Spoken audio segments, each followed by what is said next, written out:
Hare Krishna. So welcome to our 3-day Gaura Katha, today and tomorrow and next week.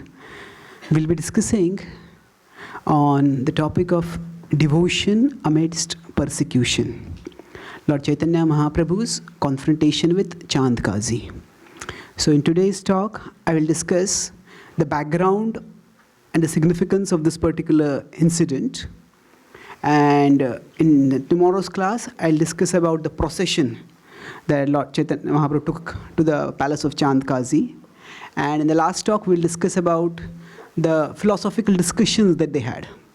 And in each of these, we'll also look at some relevant principles for our practice of bhakti. Usually, the Gaudiya scriptures give the example that it is difficulty that either develops strength or it discovers strength. So the example is given, suppose an elephant. There's a baby elephant which is tied to a pole. And then, if that baby elephant were free to move, it would just move around. But if it is tied to a pole, and as it grows up and it desires to move, it pulls against the ropes. And as it keeps pulling against the ropes, then gradually its strength develops. So this example is of course used for a very esoteric concept of the Parakya. The example is used by Rupa Goswami. He says that Krishna could easily arrange, Krishna and Radharani could have been married to each other. Why are they in Parakya? So he says, just as when an elephant is bound and then it wants to go somewhere, then when it wants to go against the bondage, there is greater internal realization of one's strength and external expression of one's strength when one has to pull against the ropes. So similarly, if Radha and Krishna were married directly, then there would be no obstacle to their union. So by the apparent, they are not being married to each other. Eternally, they are consorts. But in the past times, by their apparent non-marriage, what happens is there are obstacles to their meeting. And in that obstacle, from those obstacles arises the intensification of their love for each other. So this is a principle that applies at the transcendental level, and that principle also applies in this world. So whatever bhakti we practice, when there are difficulties, actually the difficulties make the sincere more sincere, and they make the insincere more insincere. So what happens is, where there are difficulties in spite of the practice of bhakti, the insincere get justification. No, this bhakti doesn't work. Maybe Krishna doesn't even exist, or Krishna doesn't care. Otherwise, why is he putting so many difficulties in my life? So the insincere get further justification for their laxity, and they may even give up their practice of bhakti. On the other hand, for the sincere, when difficulties come, then they realize that I cannot deal with this myself. I need the help of God. So once I sometimes write few poems. Once long ago I had written a Hindi poem. आए संकट तो हुआ साक्षात्कार, बिना भक्ति के कैसा करता इन्हें पार. So when there is danger, then we realize that dangers come in the lives of everyone. But if a devotee takes shelter of Krishna, we get an inner solace, inner strength, which convinces us that Krishna's shelter is for real. That conviction may not come during the routine performance of bhakti. But when the troubles come and we take shelter of Krishna and we do experience peace, shelter, protection, then we realize, yes, Krishna is for real. So it makes the sincere more sincere. Now Chaitanya Mahaprabhu appeared at a very traumatic time in Indian history. It was a time when most of India was ruled by Islamic rulers, And although the Islamic rulers came from the western part of the world, actually eventually they conquered Bengal, and Bengal was like their stronghold. And the particular king who was ruling there, Nawab Hussain Shah, was infamous even in history as a very tyrannical ruler. And we see that Chaitanya Mahaprabhu was also very sensitive to the realities over there. Chaitanya Mahaprabhu taught the way bhakti was practiced. There was basically Gaudiya Vaishnavism was practiced in 3 places. One is Vrindavan, where Chaitanya Mahaprabhu sent the Goswamis. Second is Bengal, where Chaitanya Mahaprabhu himself appeared. And the third is Orissa, where he stayed in the later part of his life. And if you read carefully, the way, what instruction Chaitanya Mahaprabhu gives to his different associates and how they practice bhakti, in each of these places is different. The Goswamis were not even belonging to Vrindavan. They were born and brought up in Bengal or some other parts of the world. The leaders, Rupa and Sanatan, were in Bengal, Sanatan Goswamis. And Chaitanya Mahaprabhu told them to go to Vrindavan and build temples there. So it's like if we are in a place where we know it's easier to build a temple. But to go far away to Vrindavan and build a temple, it is a very difficult thing to do. And yet, although Chaitanya Mahaprabhu asked temples to be built in Vrindavan, he never asked for any temple to be built in Bengal. Why? Historically speaking, if we see that this was the time when Chaitanya Mahaprabhu, that was the time when Akbar was ruling. And among the Mughal rulers who were ruling in Delhi, Akbar was relatively more tolerant. And what Rupa and Sanatan Goswami were doing in Bengal, Rupa and Sanatan Goswami, they had been born in Saraswat Brahmin families, but they had converted to Islam, not because of fear for themselves, but because of the desire to protect the Vaishnava community. So basically, whenever the invaders came to India, they realized, whether it is the Muslims, actually Muslims are not one. Many different Muslims came from different parts of the world. But whether it was the Muslims or later on the Britishers, when they ruled, they knew that Indians are so large in number. And the invaders were always very small in number. So we cannot rule without the cooperation of the natives.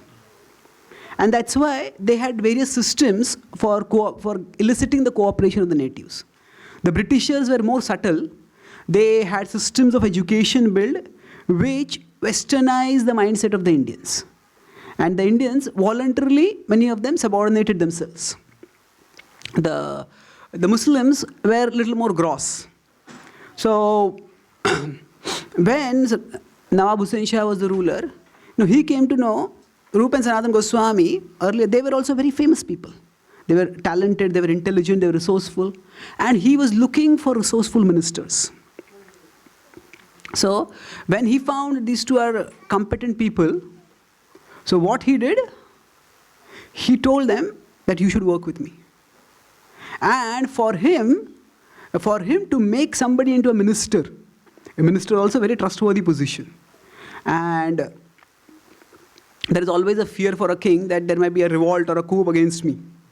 So he thought the best insurance to ensure their faith is to change their faith. So his thought was that even if they rebel, if I have converted them to Islam, then their community will reject them. So for whose sake will they rebel? So what? Because even if they rebel and they become rulers, their community is not going to accept them back. Whereas I am accepting them and I am giving them a respectable position. And this Nawab Hussain Shah was so brutal at his time that at one time he had a magnificent palace built for himself. And then he got some of his courtiers to, some of his relatives, guests and all of them to come and see this palace. And then he introduced them to the architect. And he told, this is the architect who has built this palace for me. And it's just a beautiful palace he has built. So tell us about this palace. And his architect, he was talented, but he was also a little foolish. So he said, yes, this is a magnificent palace. And he was telling about the features of the palace. And then the people were appreciating, what a beautiful palace you have built. He says, ये तो कुछ भी नहीं है. मैं तो इससे और अच्छा बना सकता हूँ. And just before, this is nothing. I could have made even better. And even before he completed the sentence, the Nawab pulled out his sword and chopped off his head. He says, how dare you not make the best palace for me? So, how did you have the audacity of thinking that when you are serving the king, you can make something better for someone else? So, for not having done that, you deserve to die. And he was a very brutal king at that time. So, he told Rupa and Sanatana Goswami that if you become my ministers, and it was not just a political position that he wanted them to take up, it was not just the administrative burden that he wanted them to take up, he also wanted that they should truly become committed to him. So he says, you convert to Islam, then I will not persecute the Vaishnava community over there. He was also a politician, so he knew what was the weak point. So he just met Rupa and Sanatana Goswami for some time. He realized that if I just threaten and torture them, they will die, but they will not convert. But I know what their weak point is. So their weak point, he knew, was that they couldn't tolerate whatever. There were no big temples there in Bengal, but whatever house temples were there, small temples. We see even if we, Advaita Acharya's house or Srivas Thakur's house, all the temples are more or less inside the houses. So there are no big temples there. So he said that he would destroy even whatever remnants of the devotional culture were there. And then Rupa and Sanatana Goswami decided to convert. And then they converted, and they did their job so well that they actually became very trustworthy. And not only, once they became trustworthy, then they, by earning the trust of the Nawab, they got their own room, they got their own scope. And what they did was, they, in their own palaces, created a replica of Vrindavan. So sometimes, when we are put in a situation that we don't like, we become so resentful of that situation that we are not able to do even what we can do. So what Rupa says, okay, if this is a situation that has come in my life, they accepted it. And they did their job well. And by doing that job, they created a space for themselves. So the nature of this world is that there is a bigger outer freedom which we may or may not have. But within that outer restriction, there is the inner restriction that we put on ourselves. Sometimes we may feel that, I have such a demanding job that I have no time for practicing bhakti. I have such inimical relatives that I can't practice bhakti. Yes, these are real troubles that may be there. But often, adding to those troubles, we have our own limitations. We may be irritable and we may alienate people more and more. Or we may be resentful and we become choked mentally. And then we can't do what we can do.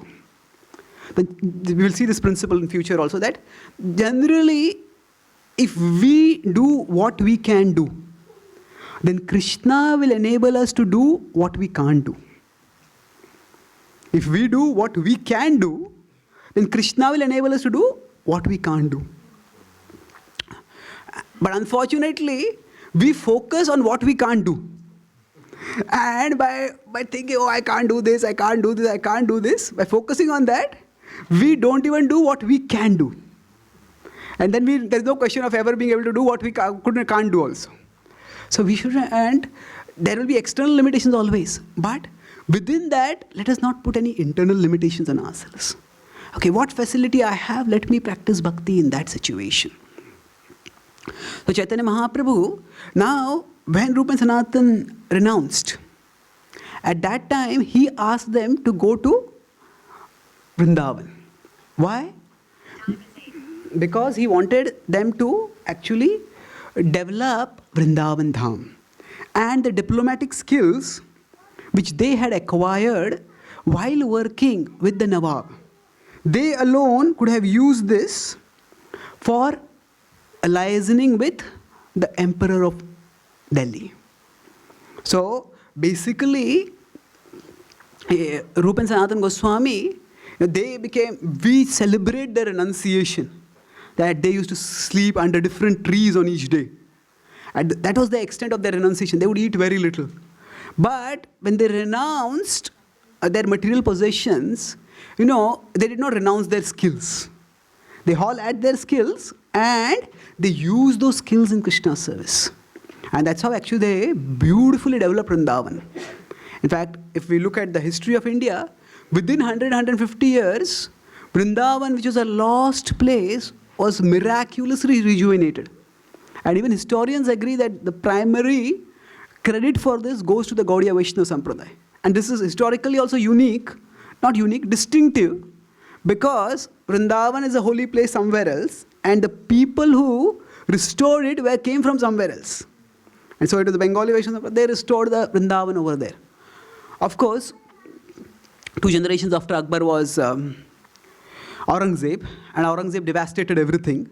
And then after that, Vishwanath Chakravarti Thakur, who had been born in Bengal, one day Chaitanya Mahaprabhu appeared in his dream and told him, go and restore Vrindavan once again. And again, he went all the way to Vrindavan and he restored Vrindavan again to some of its glory. So, now I was talking about the different ways in which bhakti was practiced. Chaitanya Mahaprabhu, he used the skills of Rupa and Sanatana Goswami to ensure that Vrindavan was restored at least to some of its glory in terms of visible structures. So, in contrast, in Jagannath Puri there was already a devotee king. One of the greatest victories of Chaitanya Mahaprabhu, which had a long-term socio-cultural consequence. Chaitanya Mahaprabhu had many different victories. Now, right from his transforming Prakashananda Saraswati or Sarvam Bhattacharya. But from socio-cultural point of view, the biggest change was that Pratap Rudra became attracted to him. And he became a follower of Chaitanya Mahaprabhu. And he deployed all the resources of the state to support the Sankirtan movement. And that's why, if we look at the life of Chaitanya Mahaprabhu and his associates in Puri, it's a life of jubilant festivals. And at the same time, in Bengal, the devotees had to practice bhakti in a restrained way. So, in Bengal, there was no construction of temples. The primary mode of Sankirtan primary mode of bhakti was Sankirtan. And Sankirtan was also done, how? It was largely done inside the houses. And this pastime which we will discuss today, this is of breaking that barrier and doing Sankirtan outside.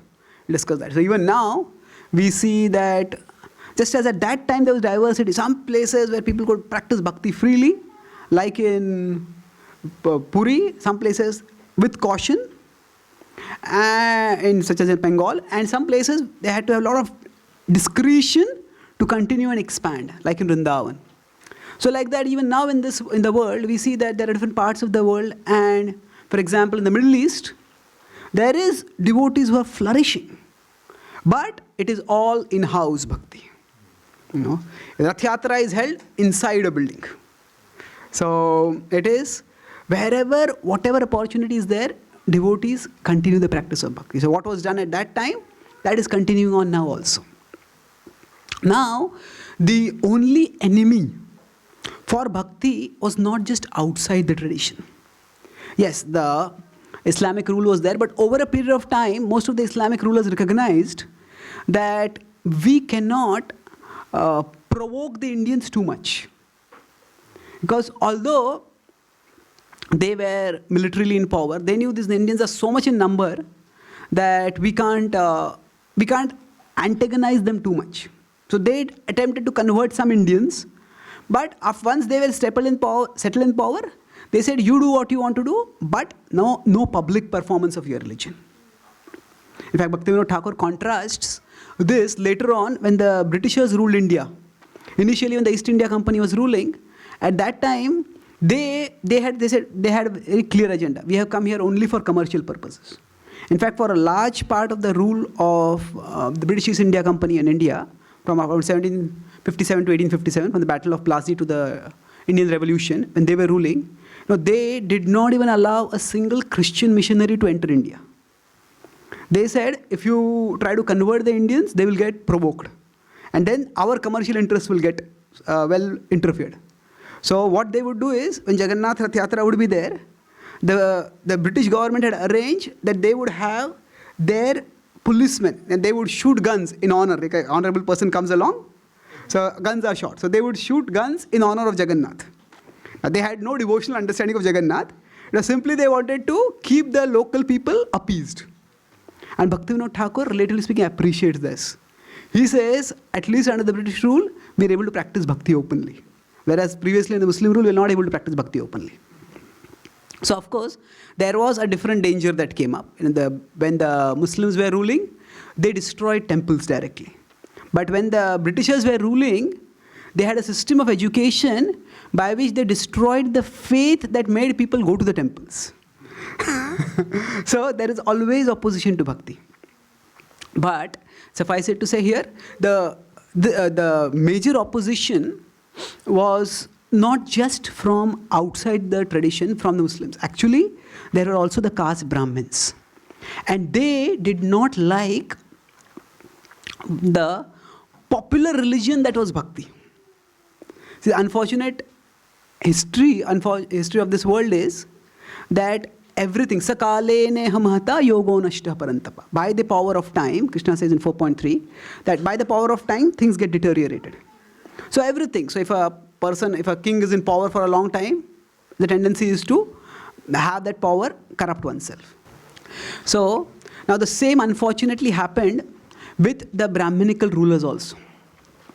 The Brahmanas who had power over the general people, because they were the priests, and the Brahmanas are traditionally called as Bhudeva. Bhudeva means they are gods on the earth. The kings were called as Naradeva, and the Brahmanas were called Bhudeva. So the idea is that the kings and the Brahmanas, they are the links for the general people with God. The king represents the political or the martial power of God, and the Brahmanas represent the spiritual power of God. So the Brahmanas had a lot of power, and it happened that rather the power is meant to do good to people, but they started using the power to just gain more and more prestige and privilege. And when bhakti as a popular religion started off, and it started becoming very popular, the Brahmanas felt threatened. Because why? Because if a yajna is to be performed, then a Brahmana is required. The Brahmana knows the mantras, the Brahmana knows the rituals, the Brahmana performs all the sacrifices. But if religion is to be performed by kirtan, then no Brahmana is required. Anybody can do kirtan. So what happened by this is the Brahmanas felt we would become sidelined. And that's why one of the dogmas that they propagated is actually the names of Hare are not meant to be chanted publicly. They are not meant to be chanted publicly. Actually, we'll see it again and again in Chaitanya Mahaprabhu's pastime, Haridas Thakur, Chaitanya Mahaprabhu, they all quote verses from scripture. Taking how the names of Hare are not only meant to be chanted publicly, actually chanting publicly is far more beneficial than chanting privately. But scripture, see, the human mind, Krishna has given the human mind the intelligence to interpret anything in any way that one wants. So we can take any truth or any aspect. So there was once an anti-alcohol campaigner, and he said he used to give talks about how alcohol is dangerous, but he found that people were not very convinced. So he decided to do a demonstration. So he got alcohol in a container, and he had a box in which he had kept a fly, an insect, and he opened the insect and he put it in the container. And within a few minutes, the insect fluttered, and it sank and died. That was how toxic that alcohol is. And then he looked jubilantly at all the people who had assembled. So what do you learn from this? And nobody wanted to say what was the lesson. But there was one person who was very smiling. So what is the lesson? He raised his hand. Yes, what is the lesson? He said, when we eat alcohol, all the germs in our stomach will die.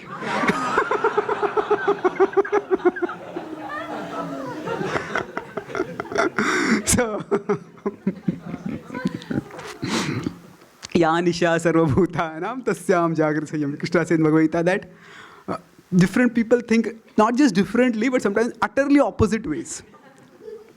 So, the same practice, the same scripture, which actually is meant to make God accessible to people. So Brahmanas have been given power and position so that they can make scripture more accessible to people. But if the Brahmanas, they start holding on all scripture knowledge to themselves, they start holding that knowledge, then people become spiritually deprived. We see Srila Prabhupada, he wrote his books in English. Why? He could have very well written his books in Sanskrit. But the problem is, how many of the people who need spiritual knowledge know Sanskrit? So it is important that whatever message is presented in a way that people can understand and appreciate. So Bhakti tradition, that means within Indian culture itself, the Bhakti tradition was a very strong reform movement, which was democratizing religion. Means it was making the religious rituals and religious practices accessible to everyone. And this the Brahmanas did not like. And we see that all over India there are different Bhakti saints, and wherever they are, they often face persecution from the local Brahmanas who have power. There's another pastime, which we'll not go into in detail, but just the principle. Haridas Thakur was a great saint. And he was such a great saint that Chaitanya Mahaprabhu declared him to be Namacharya. And when he was chanting the holy names, he was born in a Muslim family, but he had become attracted to Krishna Bhakti. And he was chanting ecstatically. And even Hindus were inspired by his chanting of the holy names. But after he had become transformed and become such a great saint, that most people did not even know that he was born in a Muslim family. They just saw him as a saint. A saint, it is no need to know what his past is. A saint, it is said that that Bhaktisiddhanta Thakur tells the story that how we always tend to remember people's past and try to pull them down. So he said that there were two friends who were living in the same neighborhood, and when children play, children are sometimes semi-clothed, sometimes unclothed, they play around here and there. So one of them, he went on to become the prime minister of the country afterwards. And then his friend, whenever he would meet him, he said, you remember, I saw you when you were unclothed. So he says, what is the point of that? There's a complete change in the position. So people would not even notice that Haridas Thakur was actually born in a Muslim family. But who noticed was the caste Brahmanas. Because they felt that, this Haridas Thakur was a true saint. And people were respecting him.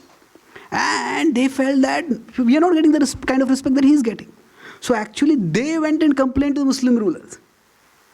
So they went and complained to the Muslim ruler that he is deviating from our dharma. He is deviating from Hinduism, and now the Muslims are not really very interested. Okay, it is your religion, you do what you want to do. Why are you coming with the problems to us? Then when they saw they were not getting interested, then they add further fuel to fire. Actually he is already deviated from your dharma also. He was a Muslim, he has left Islam, he has come to Hinduism, and now he is spoiling Hinduism also. Then they became alarmed. So the point is that often the enemies inside the house are more dangerous than the enemies outside the house. So in this, Haridas Thakur was persecuted by by the Muslim rulers, not because he was a Muslim, but because first the Hindus complained about him, the Hindu caste Brahmin. So something similar happened over here. Chaitanya Mahaprabhu, when he was chanting the holy names, then there is a slightly different dynamic here. Chaitanya Mahaprabhu was born in a Brahmin family, and a very respected Brahmin family. So he was always very respected, and further he was not just born in the Brahmin family, he was a phenomenal scholar. And the tragedy is that Navadvip was a land of phenomenal scholarship. At the same time, none of this scholarship culminated in bhakti. They were scholars who studied lots of books, but they were lost in the books. So it says that Kulshekhar Maharaj, in one of his prayers, he says that if one doesn't remember Krishna, then he tells how all the various religious practices are useless. He says, Veda Vratanya Vedascheda Falani. He says, if somebody fasts without remembering Krishna, then that fasting is simply a weight reducing exercise. And you see nowadays fasting is becoming popular. The main reason is people are not really interested in spiritual purposes. They're fasting because they feel, oh, my figure will improve by this. So this is predicted actually by Kulshekar Maharaj long before. He says fasting is simply a weight reducing exercise. Somebody may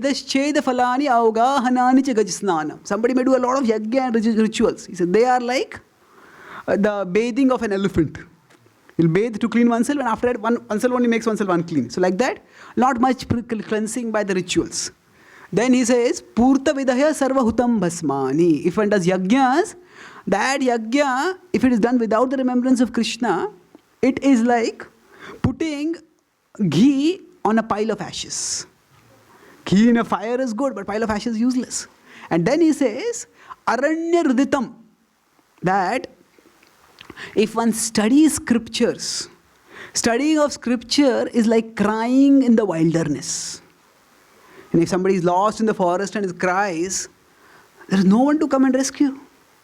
If you're crying in a place where there are others, that's fine. So he says studying scripture without remembering Krishna is like crying in the wilderness. Because scripture is so vast and there are so many things taught in scripture. And aneka shastram bahuveditavyam. There are many scriptures and every sentence in scripture can be explained in different ways. So therefore, what had happened to the scholars in Navadvip was, they were scholarly, but they had become misdirected away from the purpose of scholarship. That is bhakti, that is Krishna. So it was in such a setting where Chaitanya Mahaprabhu appeared. And the primary focus of Chaitanya Mahaprabhu's mission was to elevate those who were followers of the Vedic tradition to the conclusion of the Vedic tradition. See, there are some interactions of Chaitanya Mahaprabhu with the broad Muslim rulers. We'll discuss one in this pastime with Chand Kazhi. And Chaitanya Mahaprabhu, when he goes to North India, he meets some Pathans and he makes them into Vaishnavas. So there are a few interactions.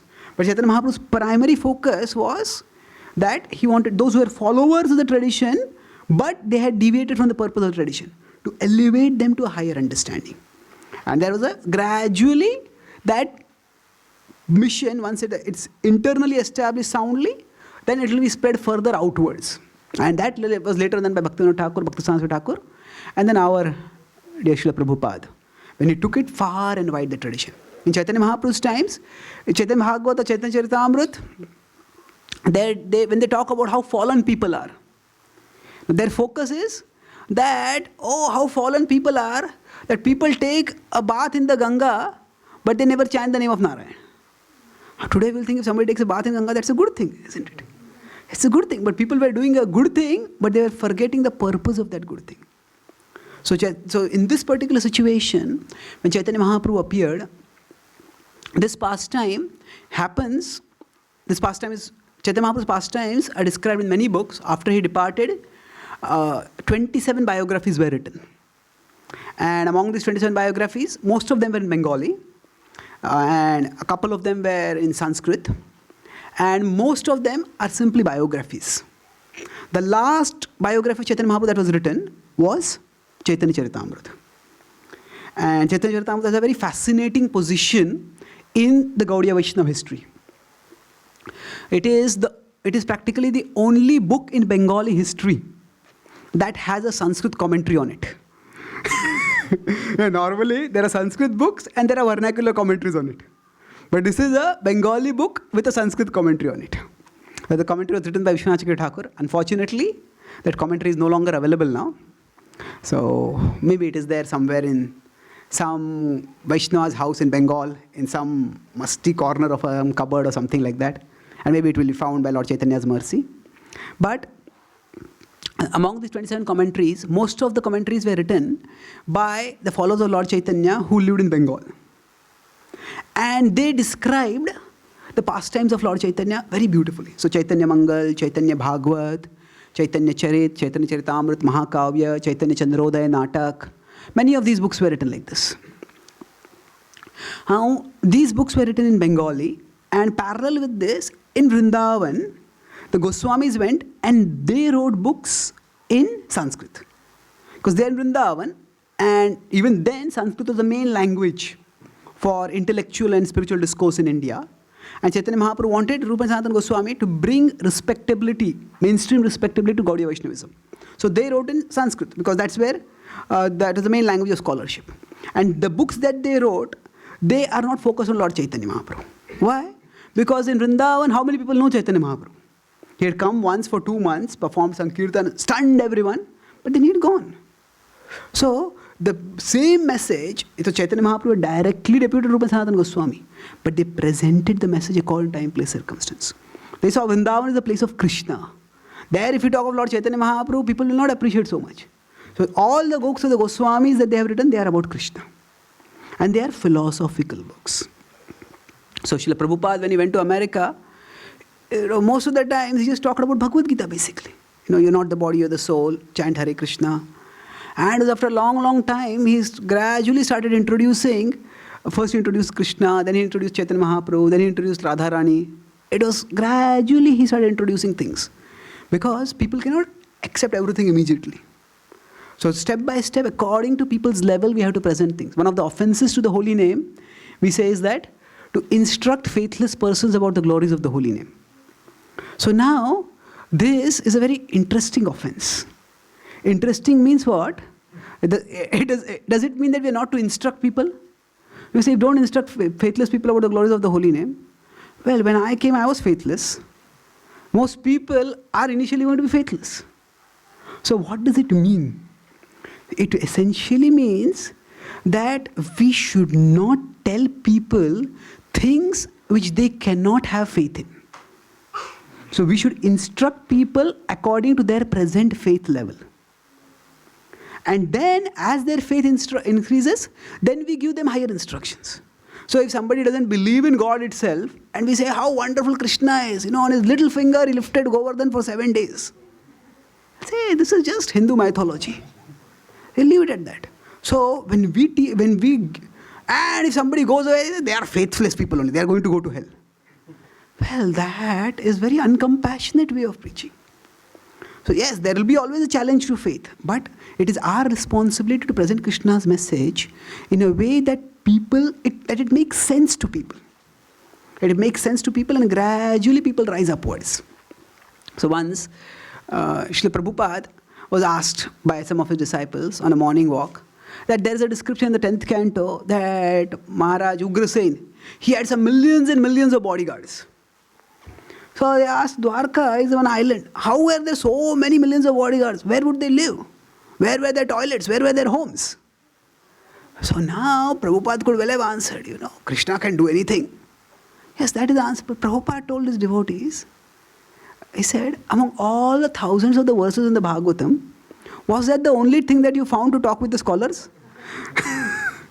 He said, right. See, we have to present the message according to time, place, circumstances. So what the Goswamis did is, because Vrindavan is the place of Lord Krishna, they focused on Lord Krishna. And they explained how Krishna's glories have been revealed more beautifully by Lord Chaitanya Mahaprabhu. And that way, they brought in Lord Chaitanya Mahaprabhu also. So the books which were written in Vrindavan were primarily about the glories of Krishna and the philosophical glory of Krishna Bhakti, as taught by Chaitanya Mahaprabhu. Whereas the books in Navadvip were primarily about the pastimes of Lord Chaitanya. So Krishnadas Kaviraj Goswami was born in Navadvip. From there he went to Vrindavan. And so from his childhood he was always hearing Lord Chaitanya's pastimes. Then he went to Vrindavan and he got trained systematically in philosophy, the 6 systems of philosophy. And after that he wrote a book. And the book that he wrote is Chaitanya Charitamrita. In this book he quotes 53 different books. It's a very scholarly book, and it's actually not so much a biography. It is a book of theology in the mode of a biography. That means, normally, see, when we read some stories, if you're reading some Bhagavatam stories, and some prayers, something philosophical comes up, our tendency is to fast forward. Now skip the prayers and go to the next story. Because we like the stories. But in Chaitanya Charitamrita, Krishnadas Kaviraj Goswami does the exact opposite. Stories he does fast forward, and philosophy he expands. Why? Because the stories have already been told by the other biographers in their books. What he is doing is, he's integrating the biographies of Chaitanya Mahaprabhu, which were written in Bengal, and the philosophy which was written by the Goswamis in Vrindavan, and he's putting it all together in one book. And this one book became the final authority for Gaudiya Vaishnavism. And afterwards, nobody wrote biographies of Chaitanya Mahaprabhu. Anybody who had to write, they wrote explanations of Chaitanya Charitamrita itself. So Chaitanya Charitamrita describes this pastime of Chand Kazhi in the Adi Lila. And there it is described briefly, and the focus is on the philosophy. So we'll discuss on Chaitanya Charitamrita in our class day after tomorrow. And the drama and the action, that is described primarily in Chaitanya Bhagavat. And Chaitanya Bhagavat also has 3 parts, Adi Khandam, Adi, Madhya and Antya, but the divisions are slightly different. So the same pastime comes in the Adi Lila of Chaitanya Charitamrita. It comes in the Madhya Lila of Chaitanya Bhagavat. So what all has happened till now? Chaitanya Mahaprabhu appeared, and he was as a child in the Brahmana family. And initially, he was a scholar, as was the trend of those times, we could say. Trend of those times means people were scholarly at that time. So Chaitanya Mahaprabhu was also a scholar, and a phenomenal scholar. And initially, he also did not seem to practice any bhakti. And the devotees would pray. Oh, this Chaitanya Mahaprabhu, this Nimai. He was called Nimai, and when he grew up, he was called Nimai Pandit. This Nimai Pandit, he's so brilliant. But with his brilliance, he tries to catch us in word jugglery.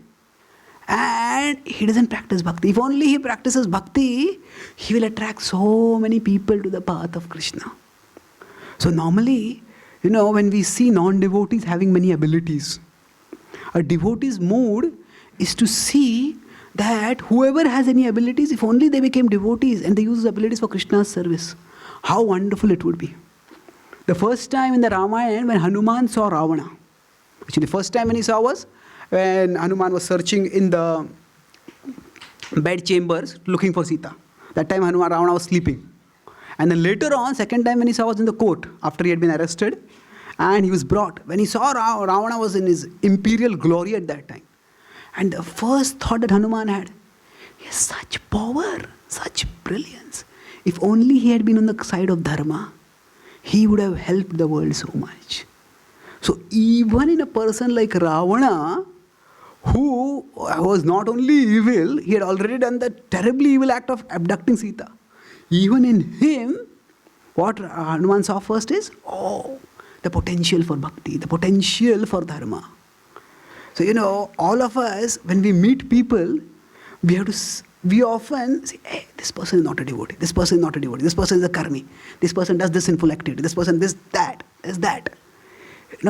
If we approach everyone with a critical mentality, then first we have that critical mentality towards non-devotees, they don't practice this, they don't practice this. Then that critical mentality comes towards devotees also, this devotee doesn't do this, this devotee doesn't do this, this devotee doesn't do this. And by that, we essentially alienate everyone. Bhakti means we need to see the spark of spiritual potential that is there, and we fan that. If Prabhupada, one of the things that happens with Srila Prabhupada is, he uses strong words on many occasions. And we often catch on to those words. And we think this is what Srila Prabhupada, he was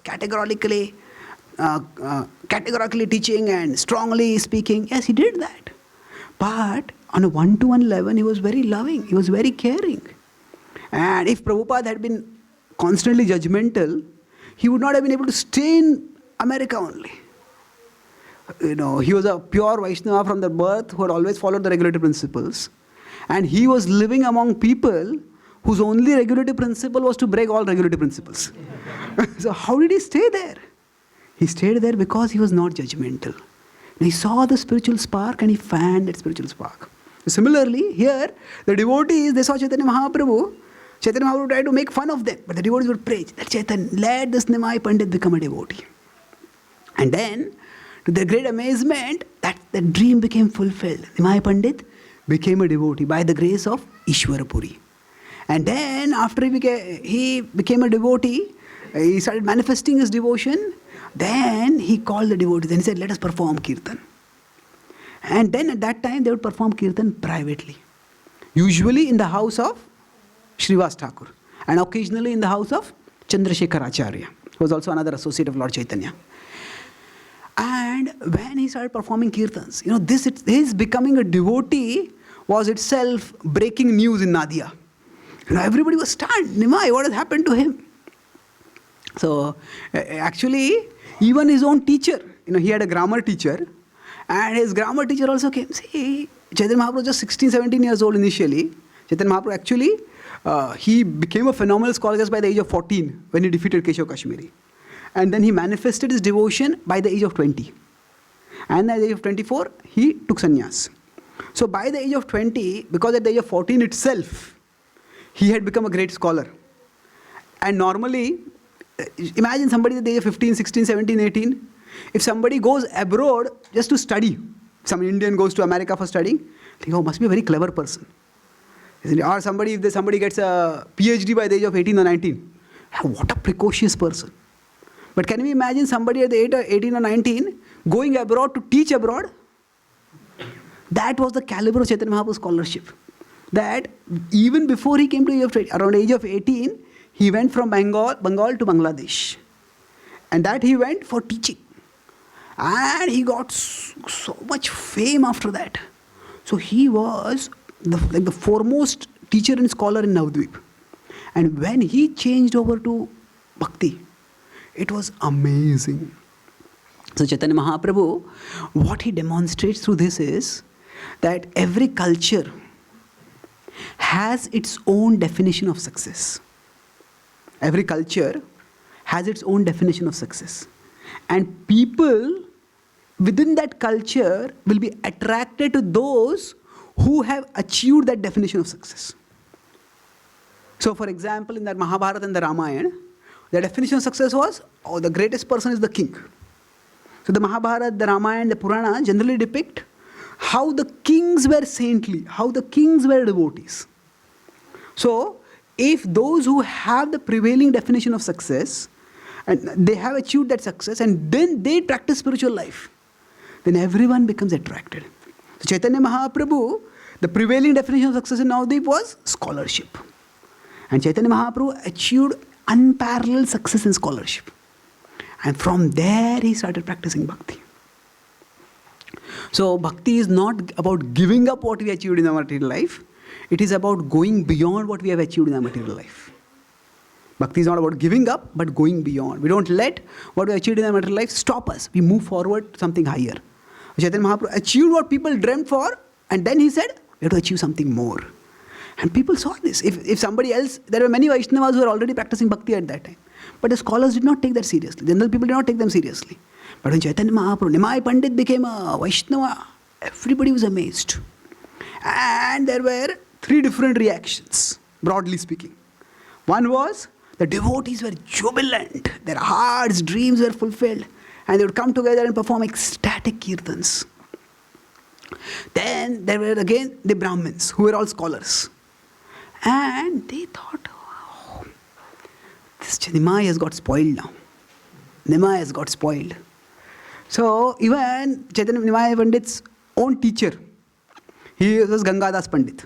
And Gangadas Pandit also had his tola. Tola means his own students. So although Nimai was his student, he had more students than his teacher also. That was his caliber. And that was, of course, the joy of Gangadas Pandit also. This is the teacher's greatest joy is when the student becomes more learned than the teacher. Of course, the student should never think that I will become more learned than my teacher. So, but that is how. So Gangadas Pandit was very happy. And when he came to know Chaitanya Mahaprabhu, he just stopped teaching.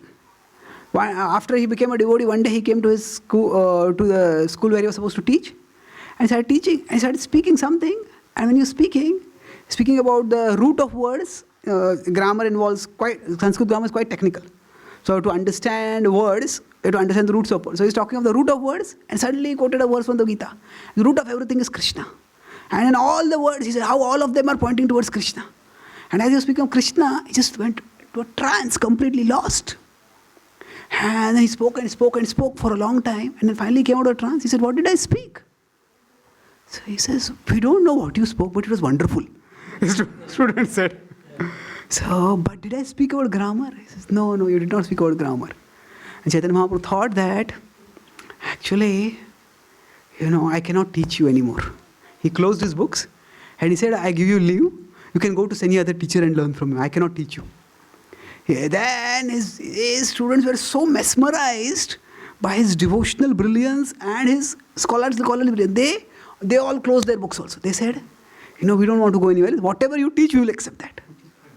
So it was not only he became a devotee, all his students also became devotees. And it was, like imagine one day there is a school, next day there is nothing over there. People wonder what happened. This whole school disappeared. So that was one by one what Chaitanya Mahaprabhu was doing, was creating sensations. So Gangadas Pandit came and told him, see, your father was also Vaishnava. Your father was Jagannath Mishra, he was also Vaishnava. Your great-grandfather, Nilambar Chakravarti was also Vaishnava. But they were also scholars. You should be balanced. Have your scholarship also and have your bhakti also. So Chaitanya Mahaprabhu was very humble. He says, what you are saying is perfectly right.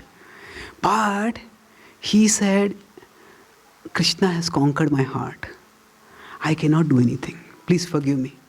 And he spoke with such sincerity, such humility, that Gangadas Pandit's heart melted. And he said, I bless you. If you have such bhakti that you just cannot think about anything else, then there is no need for you to stop yourself. Just practice bhakti wholeheartedly. And then Chaitanya Mahaprabhu's wholehearted embrace of bhakti, among the scholars, initially it created consternation. What is happening? How did it created puzzlement. And Chaitanya Mahaprabhu started performing kirtans. He would perform kirtans in closed doors. Now there are multiple reasons for this. From the external point of view, the reason was there was the government which would have persecuted. But those are only external reasons. The internal reason for Chaitanya Mahaprabhu was that he wanted to relish bhakti rasa. And to relish bhakti rasa, suppose, now say we are discussing about the ecstatic pastimes of Lord Chaitanya. And suddenly somebody asks, what is the proof that God exists? I'll say, this is not the forum for this question. The whole mood will get spoiled. Or somebody asks something about atheism or something like that. There will be a ras abhas. So like that, there were all these people who were just interested in the devotion, intense devotion. And Chaitanya Mahaprabhu did not want that rasa to get lost. So he wanted to relish that rasa more and more. That's why he had only devotees and they would perform kirtans alone, in their own association. So now these Brahmins, they used to think that we are the delimiters. We will say, hey, this is a sacred space, you Shudras, you cannot come here, you cannot come here. But this Nimai Pandit is telling us, you cannot come here. Who dare stop the Brahmanas from coming somewhere? They were incensed. So they started, maybe they are doing some sinful activities over there, privately. And all sorts of rumors started flowing. Said maybe, they are getting some women over there and debauching the women over there. Or they thought maybe they are doing some black magic over there. When people want to blaspheme someone, they just need to, their blasphemy often has no basis in reality at all. They start something and distort it completely. Chaitanya Mahaprabhu says esoteric and exalted reasons for doing the kirtan privately. But all sorts of rumors started going around. And there are the common people. The common people, they had seen Chaitanya Mahaprabhu and they kept beating him up during the daytime. They had a great admiration and reverence for him. And they started feeling how unfortunate that we are not able to participate in Lord Chaitanya's kirtans. So these two attitudes were radically different. One is, the Brahmanas are thinking we are qualified and how audacious it is that we are not being allowed to participate. And the common people, they were thinking that how we are unqualified and we are unfortunate. If only somehow we would be able to participate in these kirtans. And in this way, both of them were actually striving, they both desired to enter into the kirtans. But neither could enter. Now, while this was going on, at one particular point, so some of the people came along. They thought Chaitanya Mahaprabhu doesn't allow us to enter into the kirtans, but at least we will seek his blessings. So they came to Lord Chaitanya and they told him, please give us some instruction of how we should grow in our spiritual life. And at that time, Nimai Pandit, he told them, always chant the names of Krishna, remember Krishna, worship Krishna, make him your life and soul. Krishna Mata, Krishna Pita, Krishna Pranadhan. Make Krishna your mother, Krishna your father, Krishna your life, Krishna your wealth. And he personally chanted the Hare Krishna Mahamantra. And when he chanted the Hare Krishna Mahamantra, it was almost like he initiated all of them. And they were filled with such spiritual energy. Bhaktivinoda Thakur says, what happens at the time of initiation? It is not just some fire sacrifice or some ritual. He says, the spiritual master invests invests Krishna in the holy name. That means Krishna or the holy name are not different at one level. But when the spiritual master prays, this soul is a sincere soul. Oh Krishna, please manifest to this soul through the holy name. Just like we have deities, just like we have prana pratishtha for the deities, where the spiritual master invokes the Lord to become manifest in the deity. So similarly, Krishna is always present in the holy name. But when the spiritual master prays, then Krishna's presence becomes more manifest. So like that, when Chaitanya Mahaprabhu chanted and gave, the people became infused with ecstasy. They became jubilant. And Nimai Pandit has told us to chant, he has blessed us, and they all started chanting jubilantly. Now the devotees themselves were discreet, but these were new people. Those who come new to the path, or new to any path, they have a lot of enthusiasm. Sometimes they have over-enthusiasm. Sometimes, we take 6 months, 1 year, 2 years to become devotees. And once we are convinced, we think whoever we meet, in one meeting they should become devotees. We try to dose the whole philosophy in one hour, one lecture, one talk. So it doesn't work like that. So these people had tremendous enthusiasm. And they thought, Nimai has told us to do kirtans. So they all started doing kirtans, and Nimai Pandit and the devotees were doing kirtans privately. But these people started doing kirtan publicly. They were dancing on the streets, and they were singing, and they were using all the instruments, loud kirtans they were doing. And all this noise, it went to the Brahmins first. And the Brahmins were, as it is antagonized, that Nimai Pandit is not allowing us to come in his circle. But on top of that, he said, now he's taking our people also to his circle. They got angry. And they informed the Muslim soldiers, do you know what is happening? Do you know what disruption is happening in your kingdom? What is the disruption? So then news came to Chand Kazhi. And he went around, and when he saw loud kirtan happening, he was surprised.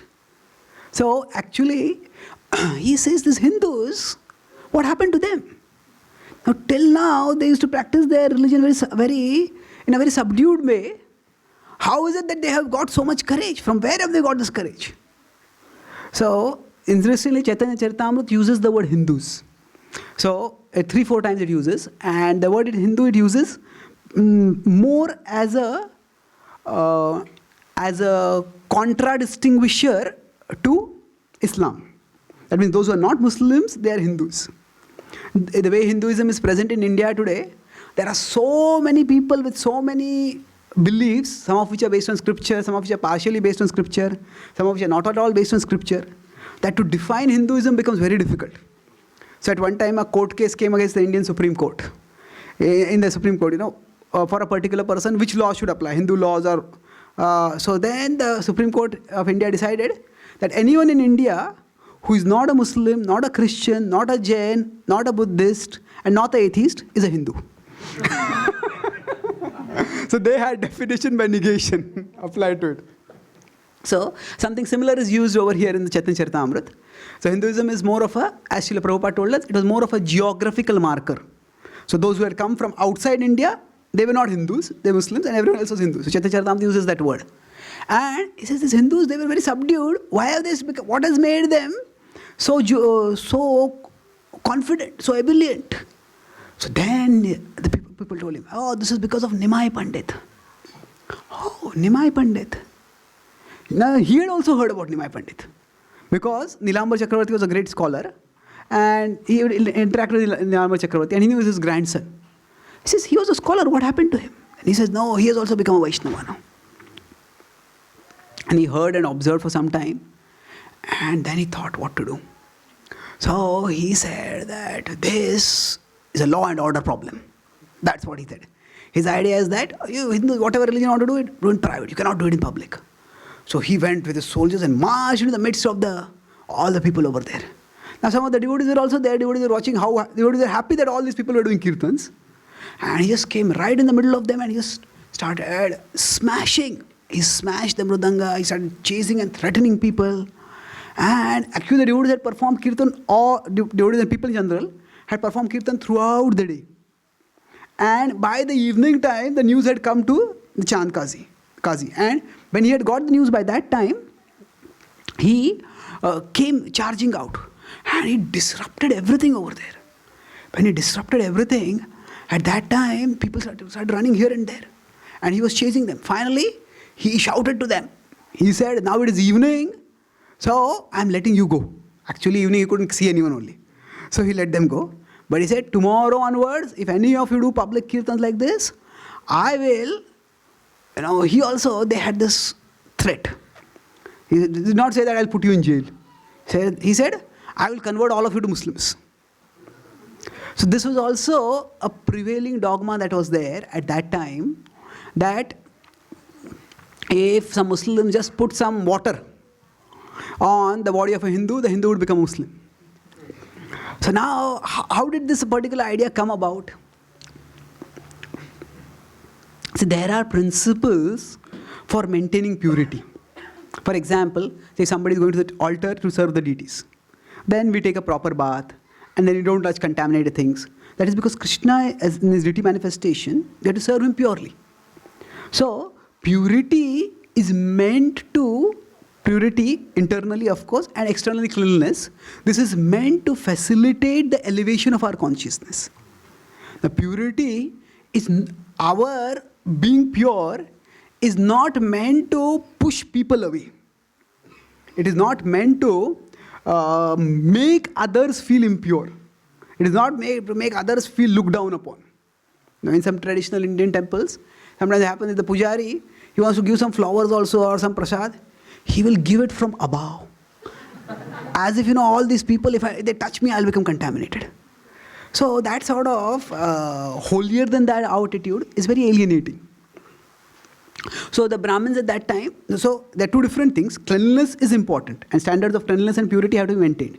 But that doesn't mean that those who are impure have to be pushed away, and people have to be made feel alienated by looking down upon them or judging them as impure. So what had happened was, at that time this dogma had come that so the Muslims were considered to be impure because they used to eat meat and many other things like that. So anybody who touches them, that person also becomes impure. And if they sprinkle some water from their thing, then the person also becomes impure. So impure, that person becomes a Muslim. In fact, later on there's a story of a Brahmin who somehow, it's a long story, I won't go into it, but just briefly, he was converted to Muslim, and he went to different places, to different Brahmanas. What can I do? I don't want to give up Vedic Dharma. I don't want to be. He says, yes, there is a simple way for you to become a Brahmin again. He says, make 50 kilos of boiling hot ghee and drink it all. I said, if I drink that hot ghee, I will die. He says, yes. If you die with ghee in your stomach, you will become a Brahmana in your next life.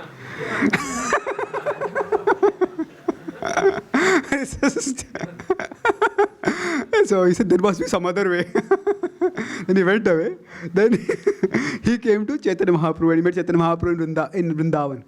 And Chaitanya Mahaprabhu told him that actually the inner real cleansing that is required is internal. Just chant Hare Krishna and you will become greater than a Brahmana. So here, why I told this story is that in that context, this was a great threat. If somebody is converted to Muslim, then what happened? Because of the social segregation, even if one family member became a Muslim, then the other family members, because of the smart rules and regulations that had come at that time, the other family members couldn't meet with that person. So now somebody who's become a Muslim, actually not become a Muslim, just a Muslim water has fallen on him. But because of that, what happens? So on one family member is a Muslim water falls. So he has become a Muslim, apparently. And the Hindus, by rule, cannot associate with him. So what happens? All the other family members have to by force become Muslim then. So it was a terrible situation.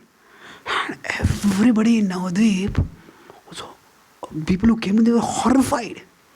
And the Brahmins, when they came to know about it, they started exulting. They said, serves you right.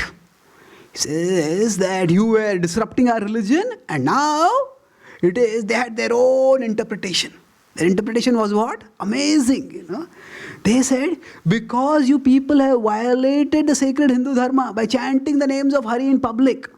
So that Hare has got angry and he has punished you through the casino. So just such twisting of logic. Another threat they would give is, actually, Lord Vishnu is sleeping. If you chant his name loudly, his sleep will get disturbed. Lord Vishnu sleep. And actually, when Lord Vishnu wakes up, there is pralay.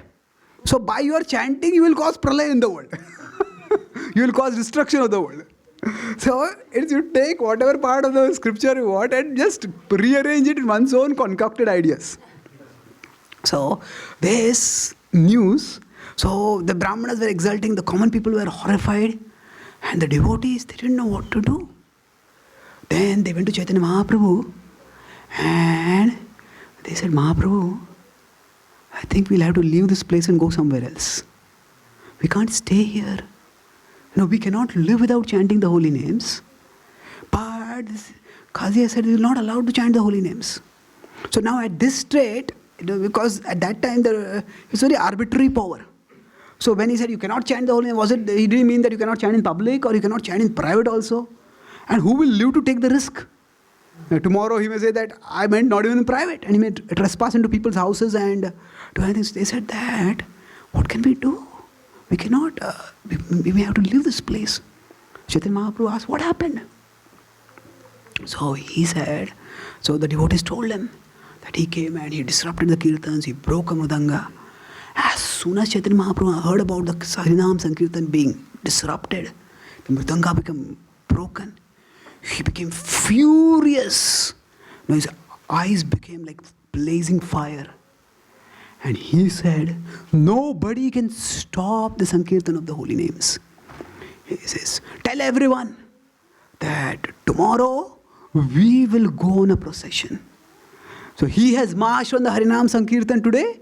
Tomorrow the Harinam Sankirtan will march on him. And we'll go right to his palace and we will confront him.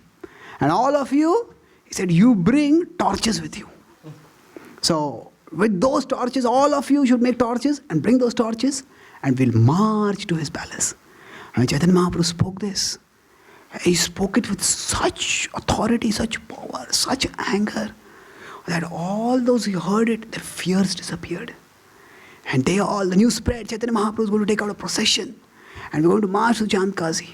And rather than creating fear, you are going to provoke him.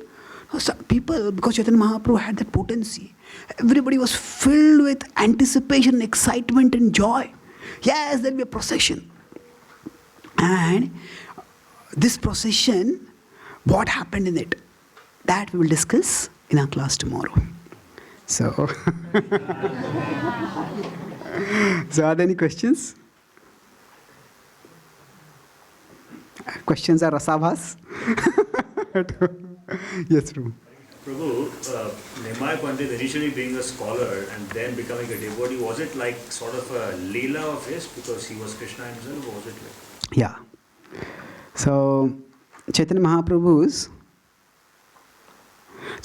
first being a scholar and then becoming a devotee, is that a Lila? Yes, of course. He, as I mentioned, Chaitanya Mahaprabhu demonstrated the contemporary definition of success. So see, in any society, people are attracted to those who are successful in that society. So for example, say in India, engineers and doctors are considered to be like residents of demigod planets, Special people.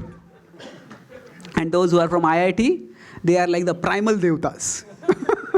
The topmost of the devtas. So, now if an ordinary student becomes a devotee, that is okay. But if a student from IIT becomes a devotee, then it becomes big news. So why? Because those students are demonstrating the contemporary definition of success. And people are attracted to that. Chaitanya Krishna also says, Yadyad acharati sreshtas tatta devetaro janaha. So whatever great people do, common people do that. So now this is a universal principle. What great people do, common people will do that. But what is considered great, that will vary in different cultures. So, at Chaitanya Mahaprabhu's time, Vedic scholarship, that was considered great. And so Chaitanya Mahaprabhu, by his pastime, arranged that he became a scholar, not just as good as those scholars, but better than those scholars. And then after that, after becoming a scholar of that caliber, then he became a devotee. So, by that he demonstrated that actually, this, whatever you think is success, bhakti is greater than that. Bhakti is greater than that. So, of course, anybody can practice bhakti, but if people who are considered successful in society, they start practicing bhakti, then that can have a tremendous effect in attracting many, many people towards Krishna. And we see during Prabhupada's time, when George Harrison became a devotee, thousands and thousands of people became attracted to Krishna bhakti because of him and through him. So Chaitanya Mahaprabhu demonstrated that contemporary definition of success. Does that answer your question? Yeah. Any other questions? Yes, Mataji. You were mentioning about the Muslims actually physically disrupting the temples and the Britishers did the other damage on actually disrupting the faith, destroying the faith by which people come to the temple. So historically, Prabhupada, do you know which one of them caused more damage to the Indian culture and destruction of the Vaishnava culture? Was it the Muslims who caused, or was it... Okay. So, who caused greater damage to Vaishnava culture? Was it the Muslims or was it the Britishers? Actually speaking, it was the Hindus. See, if we see from a historical point of view also, the Muslims and the Britishers were invaders. They were never much in number. It was the Hindus who were divided, they were power hungry. So, from the point of view of Kali Yuga, from the point when Shringi cursed Parikshit Maharaj, that began the decline of the power of the Brahmanas. And the Brahmanas, as they started abusing their power, that was one graphic expression of abuse of their power. But subsequently, that's what they were doing. And there is actually meant to be a chain in society, that the Brahmanas are connected to God, the Brahmanas subordinate themselves to God, the Kshatriyas subordinate themselves to the Brahmanas, and the rest of the society submit themselves to Kshatriyas. And in that way, the whole society goes towards God. So when the Brahmanas became more self-centered and less connected with God, then what happened next was Kshatriyas became self-centered. And they became self-centered in a very luxurious and often irresponsible sort of ways. They had power, and they had a lot of overconfidence. Right? These invaders, what can they do for us? And that's how time and time again invaders came and defeated India. So there's a lot of historical factors involved. But primarily, the fall of spiritual culture in India happened when when Brahmanas and Kshatriyas became corrupted. So the Brahmanas and Kshatriyas together are meant to guide society. And throughout the world history, wherever any dramatic change has happened in any part of the world, it is by this combination of intellectuals and political rulers. Buddhism was just a small religion till Ashoka adopted it.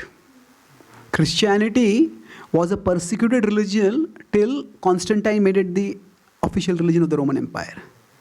So basically, first of all, in both these cases, the rulers found something impressive in the intellectuals.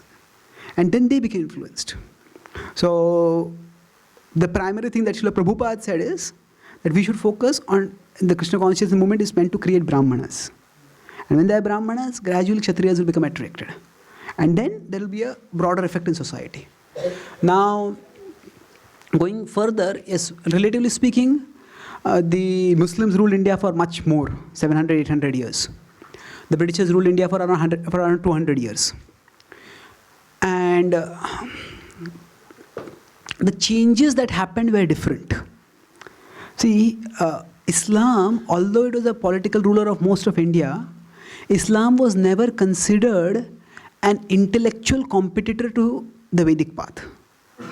It was a political superior, but it was never considered an intellectual competitor. So, even when many Indians converted to Islam, it was either because of force or it is because of alienation. Because the higher caste Brahmins were exploiting the lower caste and they converted over. They didn't get much relief because there was, even among the Muslims, there was difference between those who were original Muslims and those who were converted Muslims. So that discrimination went on. But the point is that there was not much intellectual damage. There's cultural damage in terms of temples being destroyed and things like that.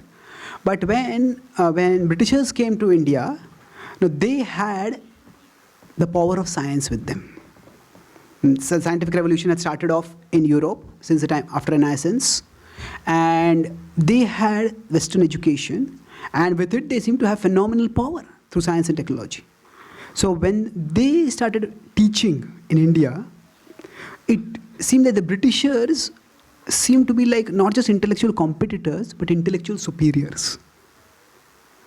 And that's why it was many intellectuals became attracted to the Western culture.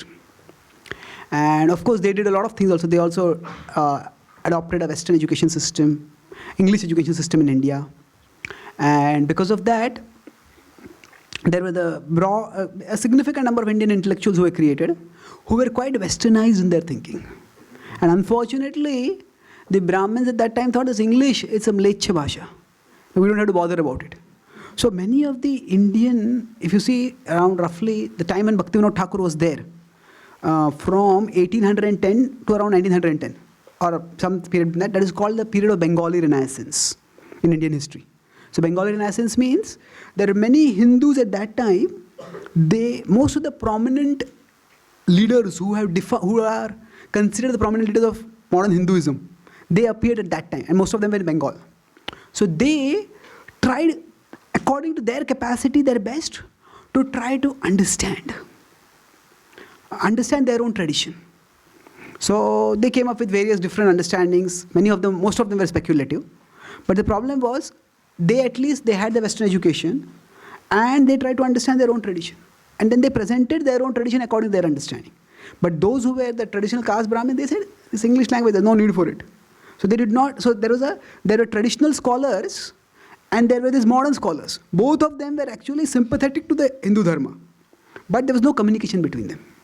Gaudiya Vaishnavism would have also suffered that fate. There were the traditional scholars, but Bhaktivedanta Thakur was a member of these educated intellectuals. They are called Bhadraloka. And he presented Gaudiya Vaishnavism in a way in which the mainstream intellectuals could understand and appreciate. So culturally speaking, more damage was done during the Muslim culture, Muslim invasions. Intellectually speaking, more damage happened, not all of it by conscious design of the Britishers, but it was a lot of other factors also, happened during the British rule. In general, our acharyas have not been too hostile to the British rule. As Bhaktivedanta Thakur, he said that we at least have freedom of practicing our own religion. Bhaktivedanta Thakur, even he welcomed the Viceroy of India when the temple was made in Navadvip. So Prabhupada was told by Bhaktivedanta Thakur that independence is temporary. So the point here is that focus on spiritual growth. So the point was that as devotees, we don't focus too much on geopolitical realities, because they will come and go. Certainly we have to be aware so that we don't unnecessarily provoke things. Just like, a doctor, the primary business of the doctor is to give the medicine. But at the same time, a responsible doctor needs to know the case history of the patient. So that if I am giving this medicine, it should not have some side effect. So sensitivity is not compromise. Compromise means the doctor stops giving the medicine only. But insensitivity means that the doctor doesn't inquire about the case history only. A doctor says, oh, actually different people come from different backgrounds. And we have to be sensitive. But our primary focus should be on administering our medicine. So we learn about the contemporary culture so that we don't unnecessarily alienate people over there. We don't unnecessarily touch off some of their sore spots. But if we focus on the medicine of Krishna consciousness, on sharing Bhakti Yoga purely, that will attract people whatever situation it is in. And that is because this is itself a big issue. And in India, there is a increasing arising of nationalistic Hinduism. Not necessarily bad, but that is also not necessarily spiritual. It may be conducive to spirituality, but it is a highly politicalized version of Hinduism. And there is a lot of antipathy in that towards both Britishers as well as Muslims. But we cannot blame current generation of people for whatever wrongs previous generations have done. So rather than doing too much of a post-mortem of the past, the focus is on understanding the present and presenting Krishna Bhakti according to the present situations. Does it address your question? Okay. So, thank you very much. Okay, one question, yeah. Quickly. What conversation made Chaitanya Mahaprabhu, Nimai Pandit Chaitanya Mahaprabhu? So, conversation between Ishvara Puri and... Okay. How did Nimai Pandit become Chaitanya Mahaprabhu? Yeah. Okay. So, it was not a specific conversation per se. It was, his name from birth was Nimai, one of his names. And that was the name it was adopted when he became a scholar, so he became Nimai Pandit. Then, when he took Sannyas Diksha, at that time, he was given the name Chaitanya. Now, technically the name was Sri Krishna Chaitanya, but Chaitanya primarily. And then, if we see most of the times, in Chaitanya Charitamrita, Krishnadas Kaviraj Goswami uses the word Prabhu. And the Chaitanya Charitamrita, Prabhu is a reference to the Lord. It's not a general reference to devotees. And occasionally uses the word Mahaprabhu also, but primarily it is Prabhu. And the word Mahaprabhu was a title given later. I am not sure who exactly gave it. I have not read that. But the Mahaprabhu means that is actually a portmanteau. Portmanteau means two words coming together. So Radharani demonstrates the Mahabhava.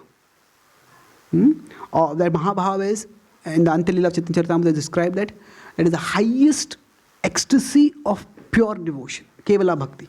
That is Mahabhava. So, Chaitanya Mahaprabhu is Radha Krishna Bhava Diti Suvalitam Naumi Krishna Swarupam. He is Krishna with the effulgence, with the complexion and the emotion of Radharani. Now that is embodied. So, it is the Prabhu who is manifesting with the Mahabhava. So, the Prabhu who manifests with the Mahabhava is called as Mahaprabhu. That's how Nimai Pandit came to be known as primarily Chaitanya Mahaprabhu. Okay.